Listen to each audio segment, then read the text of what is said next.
This week on the Sports Initiative podcast, I sit down with sports performance consultant Wayne Goldsmith. He discusses the different environments he's been a part of, including national teams, elite level domestic sides, and Olympic teams, some of the key components to elite performance, and how this can be enhanced within a programme, as well as the importance of contextualising some of the key psychological characteristics needed for performance environments.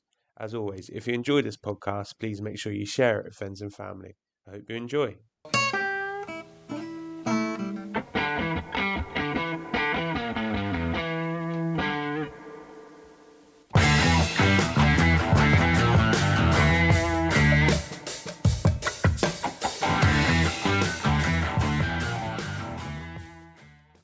So Wayne, really appreciate you jumping on. I know it's late your end, but we've had a nice catch up prior. I've got a fellow, I don't know if it's heartache or what we call it being a Spurs fan, but yeah, appreciate you jumping on with us. How are things in Australia? How are you? Well, I'm going well, Michael. Thank you for the opportunity to chat tonight.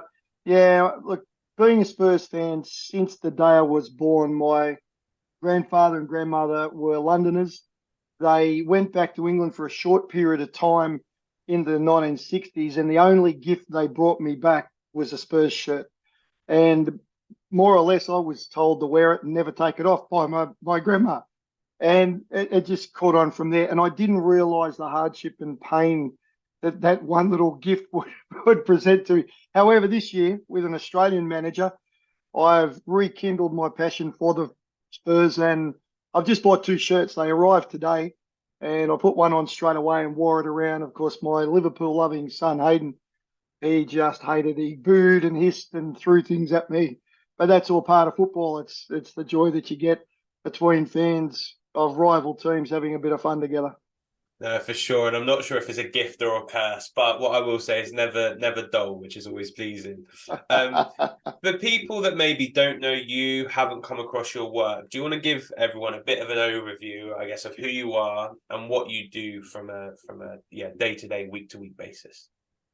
I don't know the answer to that question anymore. I really don't. Someone asked me today, what do you do for a living? And I'm not quite sure. Some days it started out as to be an exercise scientist who coached, and it's morphed into working with professional teams primarily in Rugby League, AFL, working with professional athletes and elite teams in the areas of leadership, culture development, coach mentoring, working with players on what I would just call applied mental skills. It's morphed into something really strange that I'll get phone calls and people will say, look, we want to talk about coach mentoring, or we want to talk about doing a review of our professional team and giving us some guidelines on how to improve our communication or leadership next year. I actually don't get anything that I originally trained for. Nobody ever rings up and asks me a physiology question, which is quite bizarre. But I failed high school. I'm very, very ADHD and dyslexic. I don't read very well unless I put a ruler under the screen of the book and under a book or on the screen. And struggled at high school, failed high school badly in Sydney where I grew up, and just had a bunch of easy jobs, just blue-collar jobs. I worked packing lawnmowers into boxes. I worked packing car radiators into boxes. I did all that. And one day I ran into an old school friend, and he said, Wayne, you put on a lot of weight. You used to be a runner at school and played football. And he said, why don't we take up a bit of jogging and get in shape? And that led to doing marathon running. That then led to an interest in ultra marathoning. And I met a couple of people on an ultra marathon who were sports scientists. They tell me about what they did at the Australian Institute of Sport in Canberra. I said, wow, how would you do that? And they said, well, you need a university degree. I said, well, I failed high school badly because I was just hopeless at it. And I was trying to sneak into pubs at about 15, which didn't help. And they were good enough to give me a path. And they said, if you go and coach, and I started out coaching athletics and do some coaching courses, and then maybe do some tertiary study in maths and science, and then apply to get in as a mature age student, that you might get into the university in Canberra. So I did that. It took me about 18 months. And I got in, did my undergraduate. One way or another, Australia got the host of 2000 Olympic Games, and they were looking for people to bridge the gap between sports science and applied coaching. And they created these roles in all the Olympic sports called National Manager, Sports Science, Sports Medicine. And somehow I scored one of those roles with swimming. And that was a huge turning point, because what it meant was I had the resources and I had the opportunity to work with all our great coaches and be involved across 3 Olympic Games. Once that finished, once Sydney was over and done with, I had a little bit of a break. And my good friend Bill Sweetenham, who went to England, also involved in swimming, got me to come over and do a little bit of work to help set up a high performance system there. I came back and did a wonderful project, Michael. It was a project called the Post Host Project, where I got the chance to travel to every country that had hosted the Olympic Games since the Second World War and try to discover what they'd done before Olympics that they weren't doing after the Olympics. So, because we've all seen the post-host phenomenon with every nation except for the United States, once they host the Olympics, they then go into sporting oblivion for 20 or 30 years. Came back from that, got offered a job with Triathlon Australia as National Performance Manager, which led me through to a really successful 2003 World Championships in New Zealand, walked the opening ceremony in Athens in 2004 with the Australian team, won a silver medal with the team there. Well, I didn't do much, but they did. World Championships that year too. And then I got recruited into rugby and did a couple of years with Eddie Jones when he was coaching the Wallabies for the first time, which was a great experience. We could do an hour just on Eddie's story sometimes, but a remarkable guy. Then I got into consulting and started consulting with professional AFL teams, Rugby League, professional tennis, and the Australian Open, involved with that for about 8 years, and continued just to work and grow. And it just morphed, as I said, it morphed into something which is hard to quantify sometimes. I call myself now, if anyone asks, I say I'm basically a performance consultant, that I'll come into an organisation, I immerse myself in the organisation, I listen and I watch, and I go to coach meetings, I go to half-time meetings, I'm out on the field during warm-ups, I'm in the coaching box, I get right into it so I can hear and see everything. And then I say, I think this is the problem that you've got. And it's a bit of an edge in the market, because what most people do is they come up with what they think is a product that's going to fit everybody, and they get out and try and sell it. But with elite sport, Formula One cars don't come off a production line. Just as all elite athletes are great because of their uniqueness, I find that a lot of sports science professionals go into clubs and say, I've got this great thing and it's going to make you better. It doesn't ever really work that way, because you're dealing with a very unique set of individuals and environment, people working together under pressure at high speed. And I've found that the way that works for me is to go in and get a feel for it and listen and understand and build some trust with the players and the coaches and the staff. And then the problems present themselves very easily. And coming up with the solutions is not the difficult part, Michael. There's a great line I like which goes, it's no good coming up with a great solution to the wrong problem. Coming up with a solution is not that difficult. It's then having the drive and the patience and the political skill and the will to implement change in the resistance that inevitably comes when you try to make changes. Perfect. I mean, there's so much to unpack there. I'm making notes as you're talking. I think if we go right back to the start, and we talk about the coaching environment or coaching stuff, what do you define as good coaching? What, in your opinion, does good coaching look like? It's a good question. The definition that I came up with for coaching years ago is coaching is the art of inspiring change through emotional connection. So what differentiates a coach from a trainer? Well, a trainer's really good at writing workouts, really good at yelling inspiring slogans from entertaining American speakers, and they're good at understanding exercise physiology. That's their skill. But what do we do? What's a coach? Well, in the end, coaching is change. That's, if you had to say what do coaches do. So, you go to a financial coach, why? To change something about your finances. You go to a business coach, why? Change something about your business. You go to a relationship coach when your wife says, maybe we should see other people. But coaching is about changing behavior, same as leadership. The end product of leadership is changing behaviors. And the best leaders, the best coaches are able to subtly and genuinely and authentically connect with the hearts and minds of other human beings and inspire them to do remarkable things or to realize their potential, whatever the goal may be. So the working definition I've got is that coaches, we inspire change through it's an art form that I believe, because not everybody can do it. Everybody can learn to be a trainer and to be a program writer. Not everybody can coach and change the hearts and minds of kids. And there's got to be an emotional connection to it. And when I do coaching workshops, I often say, close your eyes, take a big breath, think about the best coach you've known or the best teacher. What is it about them that brings them to mind at this moment in time? It'll always be, they really cared about me. Geez, they were so interested in me. They believed in me. So much of what we do is an emotional, as coaches. It's about building an emotional connection and building a relationship with athletes and helping them to be all that they choose to be. So when it comes to good coaching, I look for that. Are they making a difference? The athletes engaged.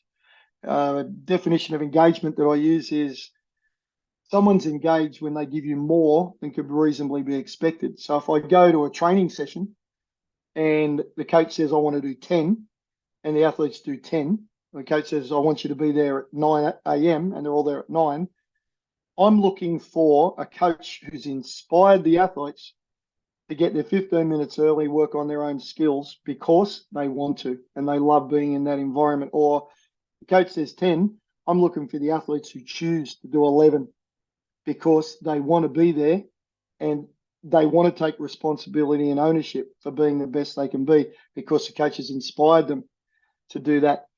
So the longer I'm in it, when you walk into an environment, I'm looking for the behaviors of the athletes, which to me is a reflection of the coach and the coaching that's gone on. The phrase I use is by the coach, know the athlete. If you get to know the behaviors of the athletes, you've got a pretty good insight into what the coach has been doing and not doing. I really like what you said there around if you close your eyes and imagine a person, and a lot of the words you used, a lot of the phrases, it's discussing how they made you feel rather than what they taught you. So you're saying, they really believed in me, or they really, cared, things like that. It's actually a feeling. I'm a big believer in this. I think that actually people will remember how you made them feel more than what you actually told them.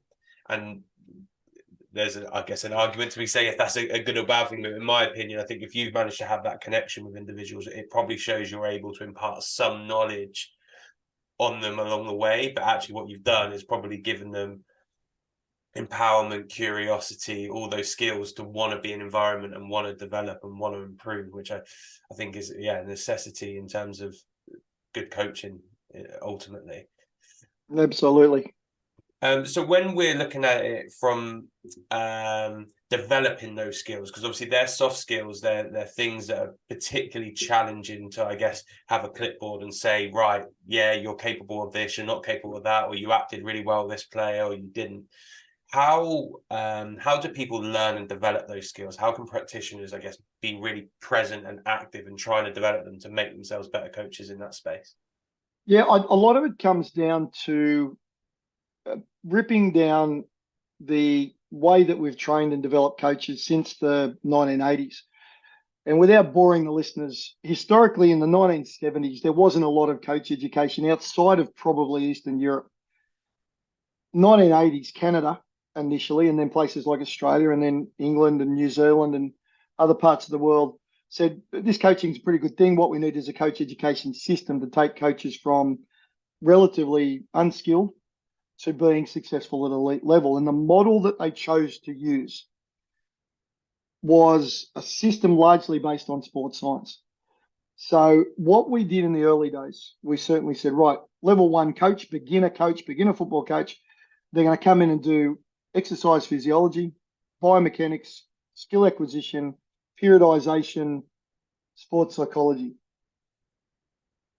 It sounded right at the time because most of those things have got an element of real. They're measurable. I can measure heart rate. I can look at joint angles. I can run seminars. I can teach skills. Most of those things are real. And so as a result, the dominant ideology of the way we've taught coaches since the 1980s. Think about how long ago that was. That disco was still almost fashionable at the stage, and Spurs had probably actually been competitive back then. I don't know, but that philosophy still predominantly around the world, not everywhere, but in a lot of places around the world. Level 1, basic sports science. Level 2, advanced sports science. Level 3, really advanced sports science. But think about coaching for a minute, and you've probably done it. We've all done it. Get a bunch of people in a room and say, we're going to brainstorm coaching. What's coaching? And they'll go, it's communication, it's empathy, it's connection, it's engagement, it's passion, it's technical knowledge, it's a love of what we're doing, it's energy, it's enthusiasm. Nobody says VO2 max. Nobody says capillarization of skeletal muscle. No one says Yerkes-Dodsey's inverted U hypothesis. That stuff is there, but at the guts of coaching is the connection between two human beings. That's what it's all about. And the reason why we just haven't seen quality coaching as much as we should have seen it around the world is that most of it is based around hard physiological, biomechanical, hard data-driven, observable, measurable, and that's a difficult thing to change, because as human beings, we're wired to see, to measure, to count, to see. Anything we can see is real. What we're talking about as a coach, we're living in the world of commitment, dedication, passion, confidence. We're living in this ethereal, that's harder to see, more difficult to measure, but just as or even more important than the other things. So, as you know, a lot of coaches, when they start out, they're what coaches, because all they want to do is what to do, what drills, what skills, what workouts, what training sessions. When you're in it for a little bit longer, you become a how coach. You go, well, it's not so much about what drills I'm doing. It's about how they do it, at the speed they do it. Can they do it when they're fatigued? Can they do it under pressure? It's how they do it that's the difference. When you get to advanced level coaching, it becomes about, well, why do they do it? Why do they have to do it that way? Just because everyone in our sport always does that passing drill and that kicking drill at that stage, why does it have to be like that? There's other ways of doing it, and you start to get into creativity and innovation. But 99% of coaches never progress past what they think the secret to success to be as good as Sir Alex Ferguson is just to get his training book and do the same drills that me and you were doing during that golden period under his leadership. And as you and I know, if that's all it was, anyone who bought a recipe book would be on MasterChef. There's a lot more subtlety into how we help athletes be all that they can be. But that's something I've been pushing and thinking about for a long time. How do you coach commitment? How do you coach motivation? How do you coach resilience? How do you coach those things that are critically important? It's difficult, and you can get constant arguing about how do I coach speed? Well, gee, we've known that for 100 years. How do I coach endurance? I read a swimming book once from 1898 on how to improve wind, which is how they referred to endurance at that stage. We've known that stuff for a long time, and I can see it, I can measure, I can count it. That's why we're stuck largely. We're still stuck in the training methodologies, programs, and the things that we can see and measure. Okay, so I guess there's two questions off the back of that, and order these whichever way you want. The first one would be, have you got a really good examples of someone who has been able to work around like a psychological piece to great effect? So your resilience, your courage, your whatever it might be, and yeah, what does that look like? And the second one, if you were to rejig the I guess coaching qualifications or the structure of them, how would you do it in your way so it looked like best practice, so we give people the opportunity to develop the hows and the whys rather than the what? Yeah, the first part of the question is an interesting one. I think, first of all, you've got to decide what those things look like. And what I've tried to do, and certainly I've got stuff all over the internet about this. So a couple of stories I like to tell people is I was on deck with a elite swimming coach called David Marsh, an American swimming coach. And the Americans are all in the pool training. And it was Lochte and Missy Franklin and Phelps and Katie Ledecky. They're all in the water doing training. And I got asked to go in and hang out for a little while. And David and I were talking while the swimmers in the water. And I said, hey, Marshy, I've got a question for you. Typical Australian thing. We put a Y at the end of everything. That I've got a question for you.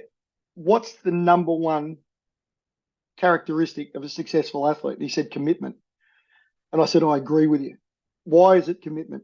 I asked Marshy, and he said, well, because if an athlete is truly committed, like anyone, it takes what it takes. There's no excuses.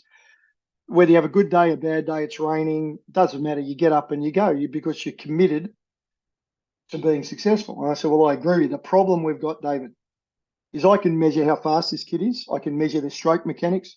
I can count the number of strokes. I can see that. But I can't measure commitment. And if I can't see it and I can't measure it, how do I coach it? When I stand up in front of a group of other coaches and say, commitment's really important, what's the next slide that goes up? Unless I can define it, and then we can talk about how to coach it. So David Marr says, he said, I always believe that a committed athlete, when you present them with a choice, they will make the decision, they will choose that if you give them the choice between doing things the easy way or the hard way, they will choose the hard way, or you could say the right way. And I stood there and went, it can't be that simple, but it is. And what I talk to coaches about now, Michael, is I say, the number one skill you got to teach an athlete is the power of choice. You teach them that it's the choices that they make that determine their success. So they listen to us, they see the workouts and the training sessions and the drills and the skill practices we give them. But ultimately, it's the choices that they make and the responsibility that they take that determine their success.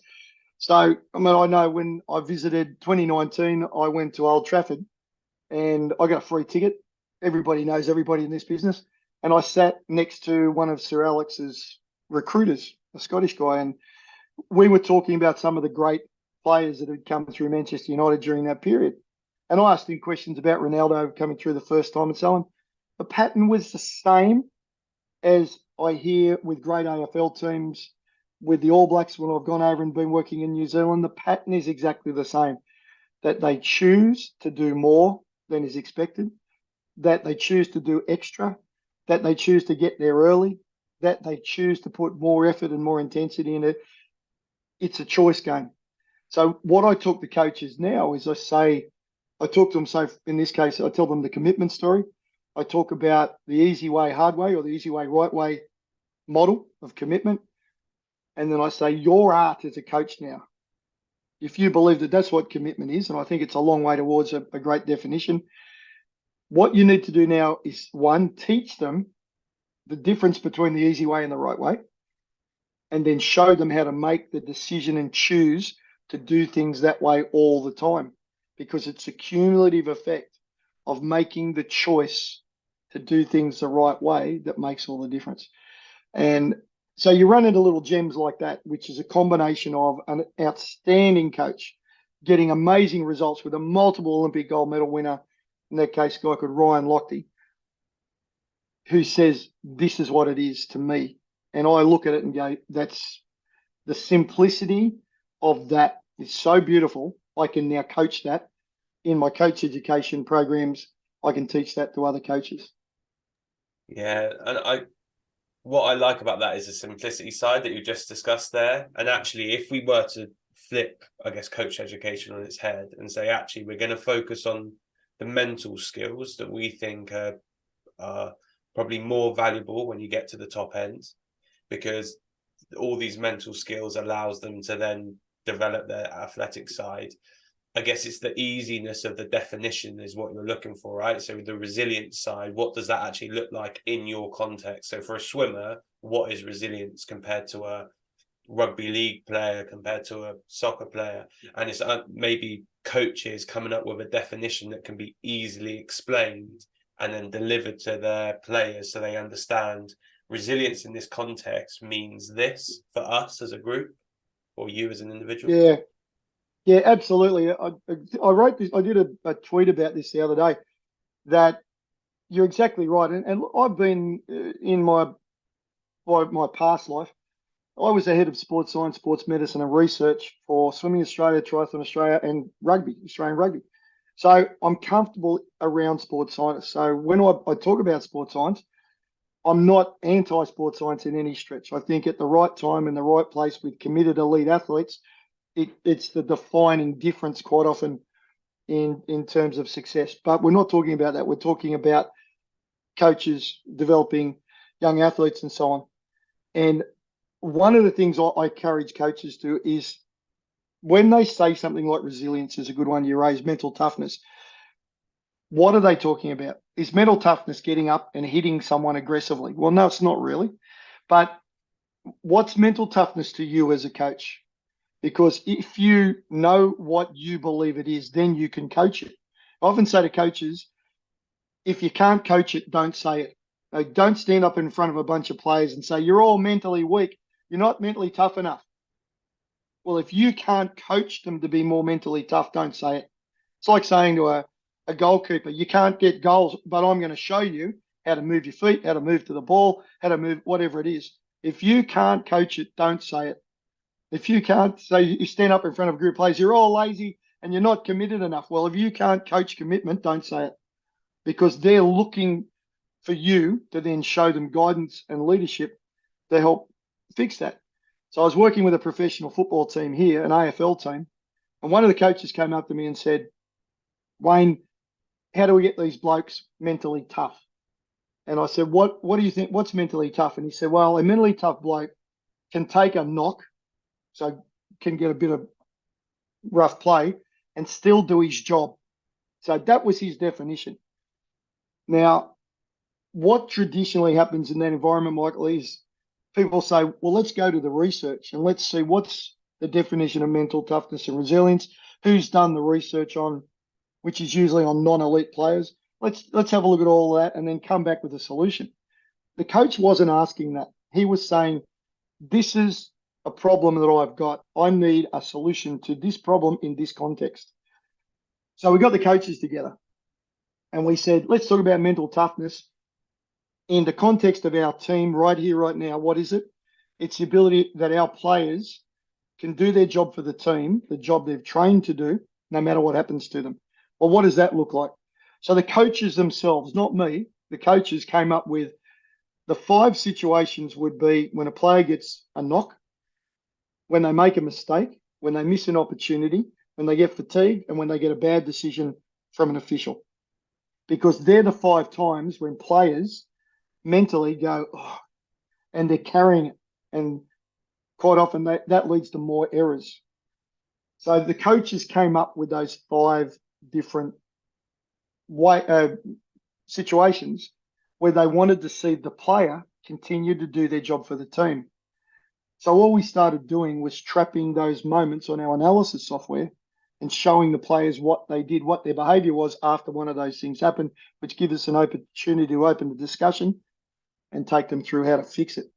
So you can make these ethereal soft skills, you can make them real, but the answers are not generally going to be in peer-reviewed research. They're not necessarily going to be in things that people have done. Quite often, you've got to figure it out as a coach on what am I actually trying to do. As I said to you earlier, no good coming up with a great solution to the wrong problem.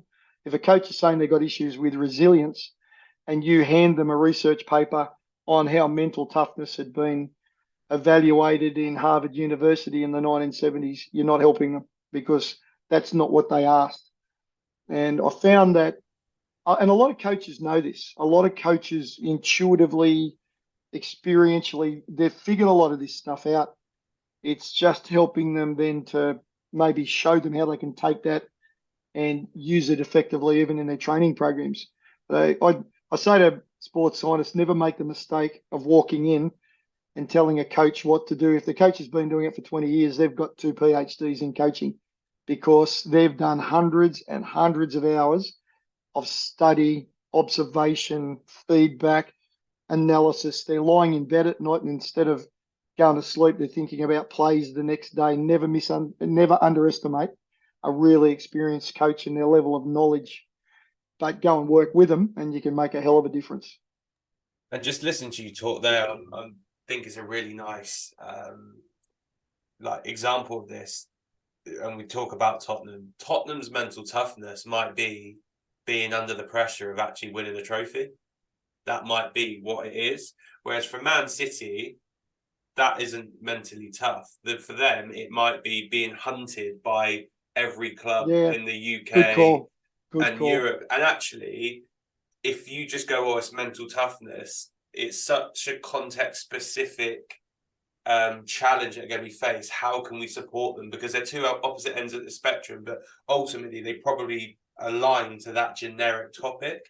And it's down to, I guess, the people within that context environment to go, how do we actually help them get over this hump or get prepared for games that might not be that interesting? And the skills and techniques you use at that point would be very different. Yeah, I have this chat a lot with academics, Michael, that they might see a problem, what they perceive to be a problem in a football team, pro football team. So they approach the club and they say, we've just done all this research on resilience or whatever it might be. And they come in and they present it. And quite often the coaches go, right, let's do that.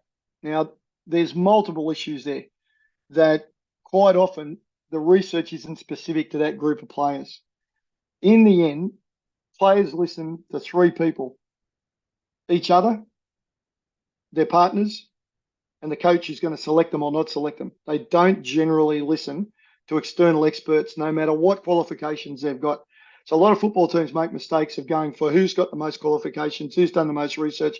That's the person we want. Not necessarily that. During COVID, a story I like to tell, during COVID, I was working with a rugby league team here in the NRL. So, professional level and great athletes. And what we had to do during COVID was you had to turn up with a mask on, wash your hands, do a test, wait 15 minutes for the response in front of the medical team. And in that time, you'd sit in a relatively small room with your masks on, waiting for your COVID test results. And if you were positive, you home straight away. If you were okay, you went in and you trained, and that was the best that everybody could do at that time. One day I'm sitting there and the halfback from the team says, Wayne, have you got a minute? I said, yeah, I got 10 minutes. I'm waiting for my test. He said, I got a question for you. He said, when we have a try scored against us, what do I tell the players to get them to move on? Because I don't know what to say to them behind the line while the kicker's waiting to have a shot, and we've been scored against. And he said, and I said, well, what do they say? What sort of things are they saying now? He said, oh, well, they blame the guy who made the mistake. And the captain says, let's do this and let's do this. So, who's we, who's let's as a group doesn't really mean anything. He said, what do we do? And I'd just come from working with the Australian women's water polo team in a camp before the Tokyo Olympics. And we'd had the same problem. And I said, well, what the girls do when a goal's scored against them, they ask a really simple question. What are you going to do now? And they go around to each other, because what it does, it gets their mind out of where they were into where they are. And they'll say, where are you going to go now? Where are you going to stand next? Or in the pool, where are you going to go to? And he said, oh, that's great. I can use that. That's fantastic. So the next game, when we got some tries scored against us, and you could see him going around eyeball to eyeball with 4 or 5 of the key players, what are you going to do now? What's next? Where do you have to go right now?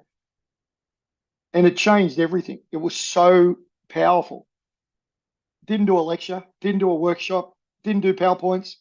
It was a one-on-one conversation for about 2 minutes with COVID masks on at the right moment. And I think coaches underestimate. I'm doing a session on the weekend with a group, and I call it 10-second coaching. Is that I think where coaching's heading is no long meetings, no team meet, or that stuff because particularly the young players coming through, they want to sit there for half an hour listening to people talking about ways of playing or things they should do.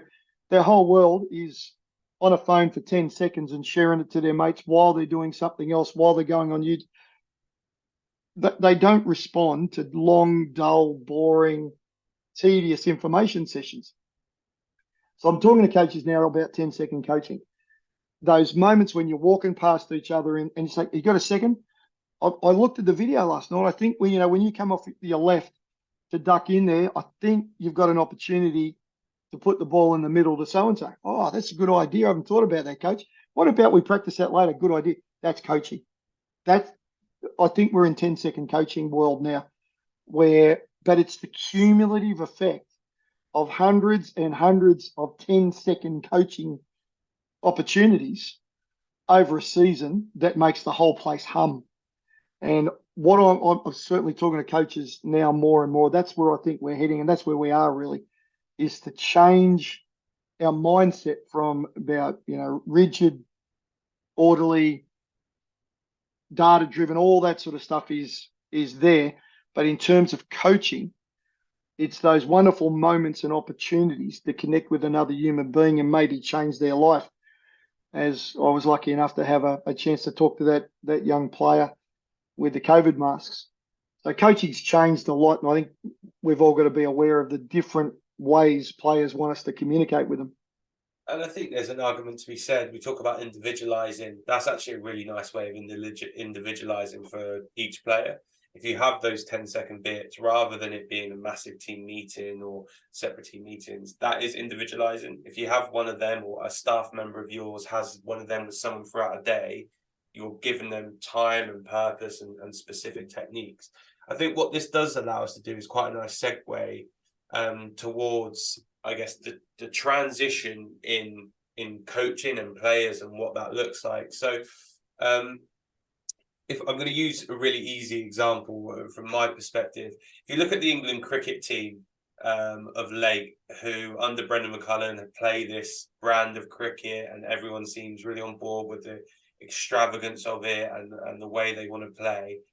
And then I compare that to Justin Langer when he was in charge of the Aussies, and the probably knuckle down and grit and grind.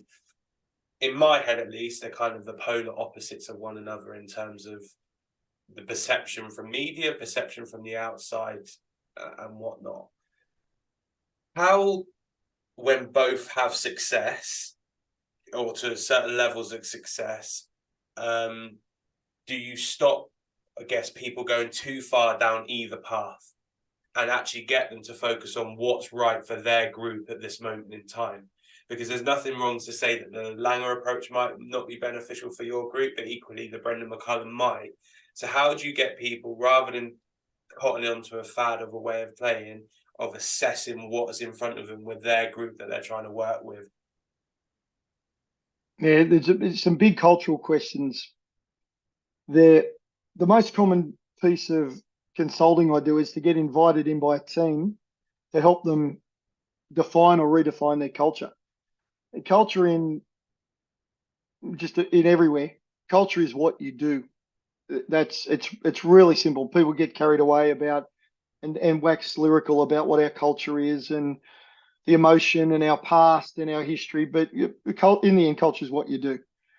And what I do with teams when I go into work with them and they're talking about changing our game or changing the way we play or building our playing style, I say to the coach, close your eyes and take a few deep breaths and relax. I want you to see a vision of what this looks like in 2 years, 3 years, wherever it is that you're transitioning and building the team. They call a vision because you can see it.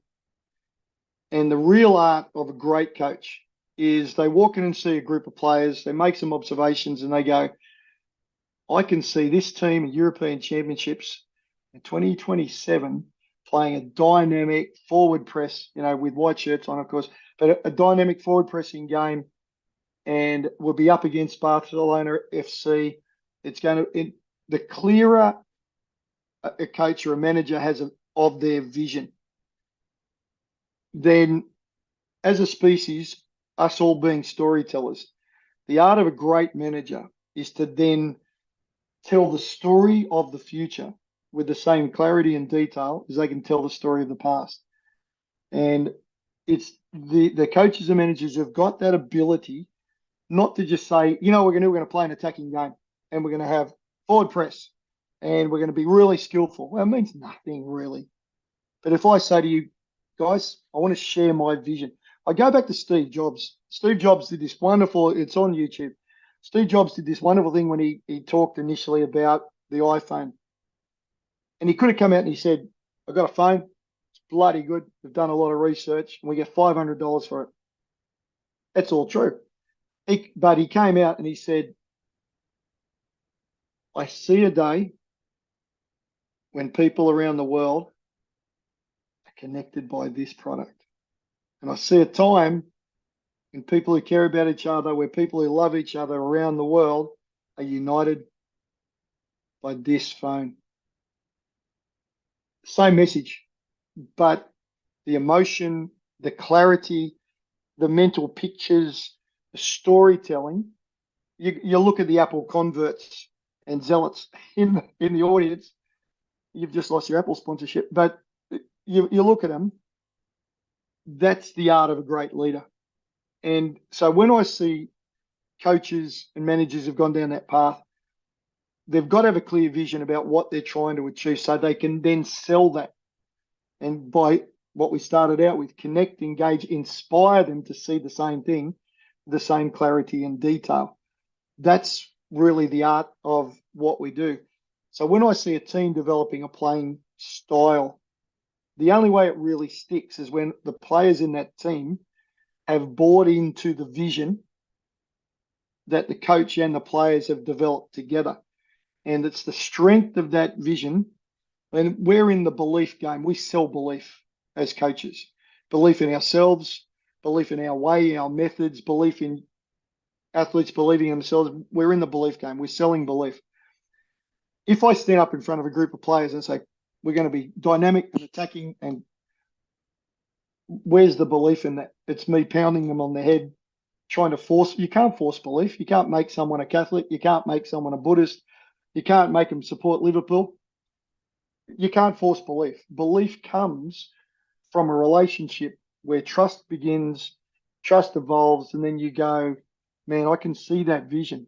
I trust this coach, this team to take us towards that vision that I can see. So the dynamics of building a culture seems like common sense, but a lot of people get it wrong because they don't have a clarity of vision. They don't see it to the absolute detail that they can tell a story from the past, and then they don't sell belief in the vision. If you look around the world of politics that are in the United States, if just about anywhere, that you're not dealing with logic, you're not dealing with advertising, you're dealing with belief. You're dealing with people who believe this guy's wrong, that guy's completely wrong. This faction's right, that faction's we're all dealing with, one way or another, an element of belief in what's happening. The good managers, after they've got their great vision, they're able to sell a level of belief which is unbreakable. And that's what brings teams together, that they believe in where they're going, who they are, and they know who they are. And how do you do everywhere that I've without? How do you do that without providing a ceiling? So I look at someone like Ange at the moment, and he could easily go in and go, I have a belief that these players are capable of, this high pressing football that I want to play. He could go into the players and say, I think we should be top 6 or top 4. And all of a sudden, that either becomes a weight of pressure or a ceiling of where they should be, rather than actually going, let's work towards this process and work through this process of how we want to do things and what we want to be as a group of players and staff, and seeing where that takes us. So how do you, I guess, manage that without either lowering expectations or putting a ceiling on expectations around the group? Yeah, really good question. The way that I usually attack that is I help teams clarify their values. Everyone's got values. The most common value when I work with football teams anywhere in the world is honesty. They all say, yeah, we're about honesty. The problem with that is, like we talked about earlier with commitment, if I can't see it, it's not real. I can see strength and I can see power, but I can't see honesty. So some of the exercises that I do when I work with professional teams is to help them understand what honesty looks like. So typically with a football team, you want to see their values come to life. I call it actually my living values session. When I work with footy teams, we go through a process of saying, what are your values? And most of them already got values that have been set for a long time. So typically it's honesty, sincerity, humility, courage, discipline, professionalism, mateship, fun, hard work, resilience, the same list of 20 words around the world, everywhere. And I've never really, one team caught me once by ruthless was a word that came out of nowhere, but it was very characteristic of where they were in the western suburbs of Melbourne, and their reputation was very tough and hard and working class, so it fit for them. The real question then is, what I want to do is, if I've got a set of values that's truly representative of us as a group, what does that look like in, if it's football, on-field training, off-field training, game day, and social situations? So quite often teams will say, Wayne, we want to be honest. We're really, really honest. We want to be known for honesty. I say, you show me what honesty looks like in the gym. What does honesty look like during a push-up? What does honesty look like on training on a Tuesday afternoon? What does it look like on game day? And what does it look like in the pub at 2 o'clock in the morning on Sunday after a big win? You've got to show me the behaviors that bring your values to life. Why? Because I can see behaviors, I can coach behaviors, I can measure behaviors. Individual players can be responsible for their own behaviors. And as a team, I can keep them accountable to those behaviors. So the big, not mistake, the lack of understanding that a lot of football teams, even very successful and well-funded professional football teams, make is they come up with a set of values and they go, well, that's what we're about. Well, no, it's not. Culture is what you do. And if you don't connect your values to actual observable behaviors, nothing changes. And as one of our very famous swimming coaches here, Laurie Lawrence, says, if nothing changes, nothing changes. And I find that's the step, so that if you're living your values and you're living those behaviors in all you do all the time, success is never inevitable. Old coaching friend of mine says there's nothing we can do to guarantee success. Our job is to increase the likelihood of success. And if you're living your values in all you do, when you've got players choosing to take responsibility for living the values and other players keeping them accountable to living those values, you don't need to set ceilings. So that's another way of doing it. Now, you might have a vision, but you might keep it to yourself. And as a coach, you've got that. You're lying in bed at night and you can see it's burning into your brain about where you're going. But you might achieve that by getting the team to live their values. And it doesn't have to be complicated stuff, Michael. When I was working with a rugby league team in Sydney about 10 years ago, and they wanted, one of their values was selfless. And one of the players came up with an idea. He said, I've learnt this. He said, I saw this on TV. He said, when we train and the drinks come out on the field for us to go and have a drinks break, we should do a thing called pass it back. So the first player over to the drinks trolley passes it back. Who passes it back? Because usually the last players to get to the drinks are the ones who are struggling the most. They need the drinks the most. So he said, well, let's introduce a behavior for bringing our selflessness to life of passing the drinks back. And it was so simple. It was driven by the players. It was immediately observable. The player who got the water bottle was responsible for the behavior of passing it back. And if you didn't do it, the other members of the team would keep you accountable to it. So a lot of what I do is showing teams how to bring their values to life. So they go from being slogans on T-shirts and on the wall into actual observable behaviors. And on another podcast that I listened to you on, one of the things you discussed was around, or you mentioned briefly, was around how people are often a product of their place in terms of like culturally of where you are. So, you know, I think of an Aussie, I think of someone that's going to battle to the end, is going to be, you know, aggressive, because I think of, McGrath and the War brothers coming over here and playing cricket and the rugby and stuff. And, I think of New Zealand in a particular way, or the US and whatnot. So when you're looking at, I guess, international teams or teams that have multiple nationalities, but equally, I think whilst we have those stereotypes, there'll be individuals within those countries that are boundary testers. How do you go around, I guess, encouraging people to incorporate values that might not be core or inherent to them?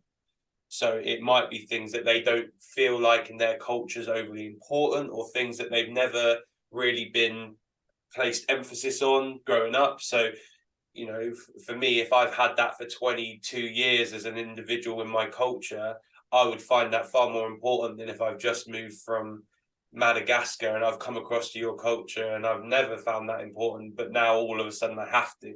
So how do you go around, I guess, managing that merging of ideas and thoughts and core values, etc.?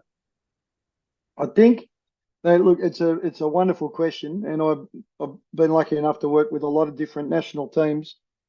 The philosophy that I promote is called you play like you place. And in simplest terms, if we talk football, Brazilian kids don't go to football training and the coach says, I'm going to show you how to play Brazilian football.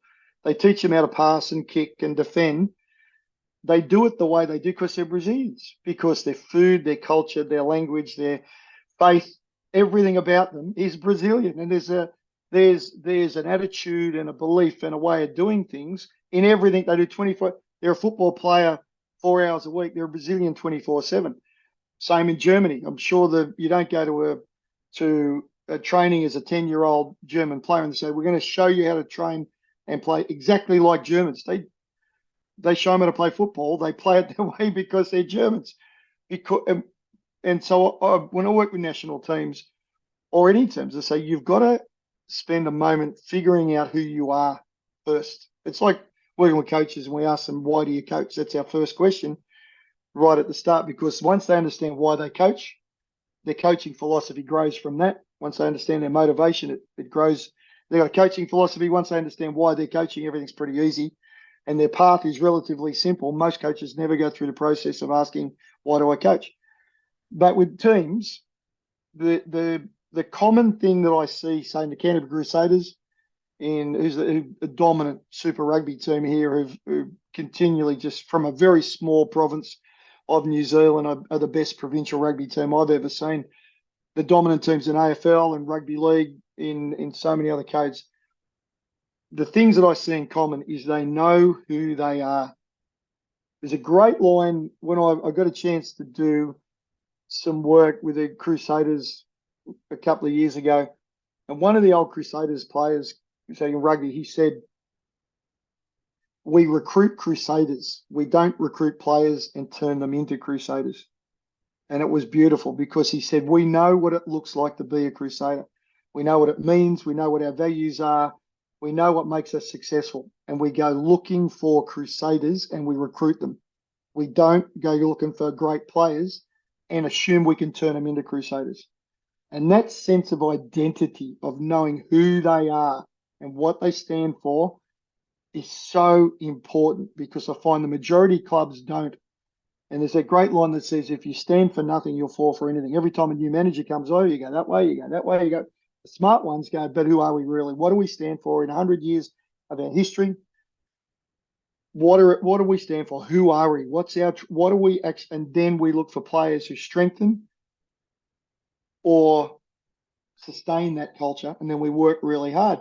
Now, I had the same conversation with that Scottish guy when I was sitting at Old Trafford. I think we're playing Cardiff in the last game of that season, and I think Man U went down.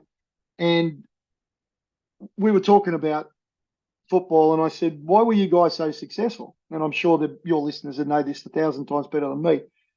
But I said, why was Man U so successful? And he said, well, we went looking for Man U players and we recruited them. And it was same thing as the Crusaders, the same line. And then the rugby league team I follow in Australia called the Canterbury Bulldogs, who were once really good, but are sort of the Spurs equivalent now. Maybe I've got this tragic thing where I follow hard luck stories. But they had a golden period where they were in grand finals 79, they won 80, 81, 82. They were in grand final 83, 84. They won again, I think, 85, 88. They went through this golden period about 15 years of sustained success in a system with a salary cap, which is unusual. A guy that was in that era, a guy called Steve Fakes, may he rest in peace. We lost him to a stroke at way too young an age. But I asked Fakesy, I said, why were we so good during that? He said, well, we knew what we stood for when we recruited Bulldogs. And again, same message, Michael. And you nut that down into, you got to know who you are and what that looks like, what it looks like to be in that nation, you've got to get a clear understanding of who you are. You recruit people who either sustain that or make it better, and you work harder than anybody else ever dreamed possible. Because if you know who you are and you've got the right people who also get where you're going and buy into it, and you work harder than anyone else is prepared to, your chances of winning are a lot higher. And where I go into clubs that are failing, they don't get that. Every time a new manager comes in, they change their identity. They change their values. They bring in players from all around the place who've got a whole range. You've got a great line, boy. You're bringing in players from all over the place and just let them hope it's all going to come together by taking them away for a retreat and have a motivational speaker come in. Never worked. Just doesn't work. Everywhere that's been successful, they grow success and they build success on those foundations of knowing who they are. I mean, this is such simple stuff. But what do they say about common sense? It's not that common. I'm surprised that more teams don't know this, because it really is the cornerstone of being successful. And I think that is a really nice sentiment to finish on. So I have one last question for you, which is, if I were to speak to the coaches that you work with, or the organizations you've been into, or the athletes that you've helped, and they were to describe you in 3 words, how would you hope they described you? That's a good question. Passionate, without any doubt. I love the chance to solve a problem. It's just the way that my brain is wired. Enthusiastic, which is almost the same. And I throw a left one. You know what I'd like them to know? I'd like them to say is a word like loving or caring.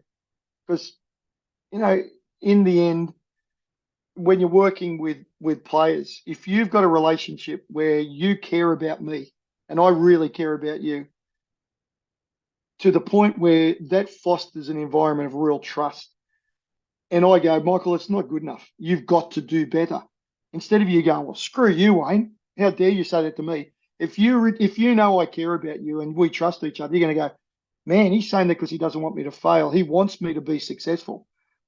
So everywhere I go, I try to build trusting relationships by me sharing a lot of myself, probably more than I should sometimes, so that I can get a relationship going. Because in the end, the people you work for, they pay the bill. But if you really care about them, to the point where you're doing what you do so they don't fail, and you're investing everything you've got so they can realize their potential, it's incredibly satisfying. And it's a great job to be in. So if they said passionate, enthusiastic, so high energy, which is, ask my fiance about how my mouth starts working before I even open my eyes in the morning. But if they said I felt like he really cared about me, that'd be the greatest compliment of all. Because I can't think of anyone I've worked with, certainly not players or coaches, that I haven't liked, that I haven't given everything I could to try and help them be all they could be. So that'd be an honour to be described in that way. Perfect. I think everyone would agree that's listening that we've heard those 3 things come across during this. So listen, really appreciate your time. I know there's loads more that we could have discussed, so it might be one that we pick up again in a year or so's time. But yeah, really appreciate your time, and we'll catch up with you soon. Absolute pleasure.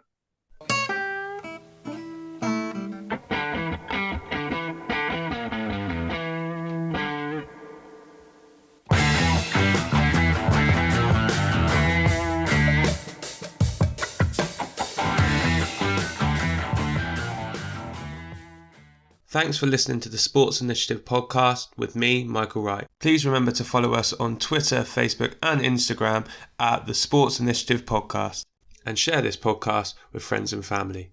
I'll see you next week.